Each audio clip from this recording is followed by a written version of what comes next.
When we sweep a chimney, we take great care to cover the floor area in front of the fireplace. The fireplace itself, according to what style of fireplace it is, will be sealed with a special sheet which we sweep the chimney through. The sheet is a calico sheet, so there's no dust leakage through it. It's quite a tight weave.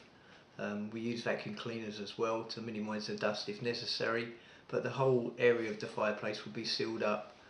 And when we sweep the chimney, the dust is contained within the fireplace area, and then afterwards, after we finish sweeping the chimney, we remove the cover, and then we would remove the soot, either by vacuum or we shovel it into a bucket and take it away that way.